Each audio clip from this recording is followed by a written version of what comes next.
तो आज हम देखते हैं कि साइंस 1 और साइंस 2 के सब्जेक्ट में जो है वो कौन से टॉपिक हमारे लिए आगे 11th साइंस में यूज़फुल होंगे।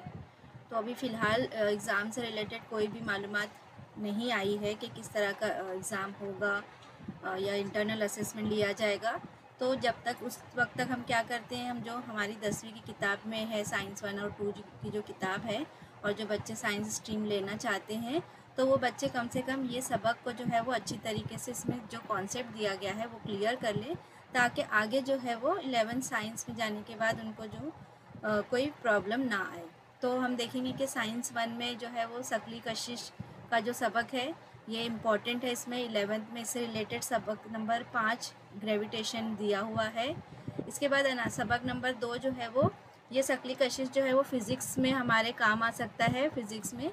और सबक नंबर 2 अनासिर की दौरी जमातबंदी, कीमियाई तामुलात और मसावतें, ये केमिस्ट्री का पार्ट है।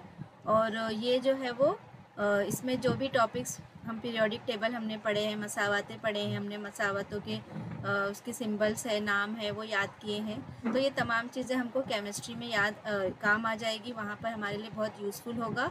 तो आप लोग ये इसमें जो कॉन्सेप्ट दिया गया है, जितनी भी बेसिक मालूमात दी गई है उसको अच्छे से जहन नशी कर लीजिए। याद नहीं करना है, आपको समझना है, उसको अच्छी तरीके से समझ लीजिए ताकि आगे जो है वो 11th आपके लिए इजी हो जाए।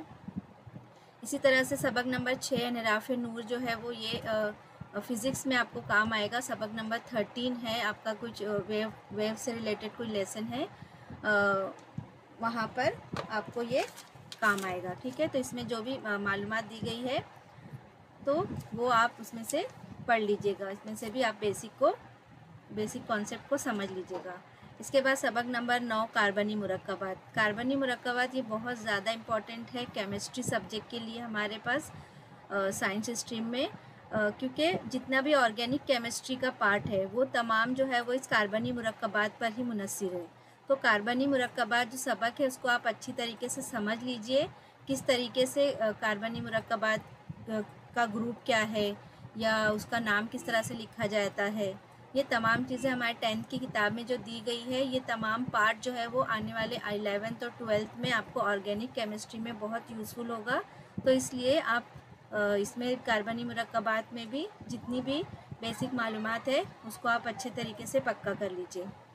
इसके बाद साइंस 2 में हम देखेंगे सबक नंबर 1 तवारिसुल इर्तिका 2, जानदारों में हयाती अफ़ाल हिस्सा 1, जानदारों में हयाती अफ़ाल हिस्सा 2। तो यहाँ पर ये तीनों सबक को आप अच्छे से रीड कर लीजिएगा और समझ लीजिएगा, क्योंकि ये तीनों सबक में जितनी मालूमात दी गई है उससे रिलेटेड ही हमारे बायोलॉजी में जो है आगे उसको अपडेट किया गया है। आगे यानी शुरुआती की मालूमात अगर आपकी अच्छी रहेगी तो आप आगे भी जो है वो उसको आसानी से समझ सकते हैं। तो इसलिए आप ये तीनों सबक को अच्छी तरीके से पढ़ लीजिए समझकर, ताकि ये आपको, अगर आप बायोलॉजी लेते हैं तो आपको ये काम आएगा। और अगर आप बायोलॉजी ड्रॉप करते हैं तो फिर कोई बात नहीं, लेकिन जो बच्चे बायोलॉजी लेंगे उनके लिए तीनों सबक साइंस 2 में बहुत ज़्यादा इम्पॉर्टेंट है। तो इस तरीके से ये टॉपिक्स थे जो सबक में इम्पॉर्टेंट है। अब यहाँ पर इसके बाद में 10th के जो बच्चे, अभी न्यू बैच जो स्टार्ट होगा, इंशाल्लाह ताला हम जो है वो उनके लिए टाइम टेबल लेकर आएंगे कि किस तरह से वो आप शुरुआती साल से अपनी पढ़ाई पर फोकस रखें ताकि वो 95 एंड अबव जो है वो परसेंटेज ला सके। तो इंशाल्लाह ताला हम इस तरह का भी एक वीडियो बनाएंगे ताकि आपके लिए जो है वो पढ़ाई में आपको हेल्प मिले, क्योंकि ऑनलाइन आगे जून से भी जो है वो इस तरह की बात आ रही है कि ऑनलाइन पढ़ाई शुरू रहेगी जून जुलाई अगस्त तक। उसके बाद देखा जाएगा कि स्कूल खोलना है या नहीं खोलना है। तो ऑनलाइन जब आपकी पढ़ाई हो रही है तो आप किस तरीके से, आपको घर में ज़्यादा वक्त मिलता है और अपना ज़्यादा वक्त जो है वो आप पढ़ाई पर दे सकते हैं। तो इस तरह का वीडियो इंशाल्लाह ताला हम जल्द ही लेकर आएंगे। तो आप लोग अभी फ़िलहाल 10th के ये टॉपिक्स जो है वो जो आपके 10th की किताब में है वो पढ़ लीजिए। और जो बच्चे आगे साइंस स्ट्रीम में जाना चाहते हैं, कॉमर्स में, आर्ट्स में, तो वो जो है वो आप गूगल से डिक्शनरी देखिए और उसमें जो साइंस डिक्शनरी है उसमें उर्दू में और इंग्लिश में, उर्दू टू इंग्लिश या इंग्लिश टू उर्दू है, तो उसमें आप जो है वो साइंस डिक्शनरी को भी थोड़ा सा गो थ्रू कीजिए, उसको रीड कीजिए, ताकि जो हमारा टर्म है उर्दू में उसको इंग्लिश में क्या कहते हैं वो आप अभी पढ़ लीजिए। तो वो चीज़ आपके लिए आसानी होगी आगे 11th में, क्योंकि आपके पास काफ़ी टाइम दिया मिल रहा है आपको इन चीज़ों को क्लियर करने के लिए, तो अभी आप ये कर सकते हैं।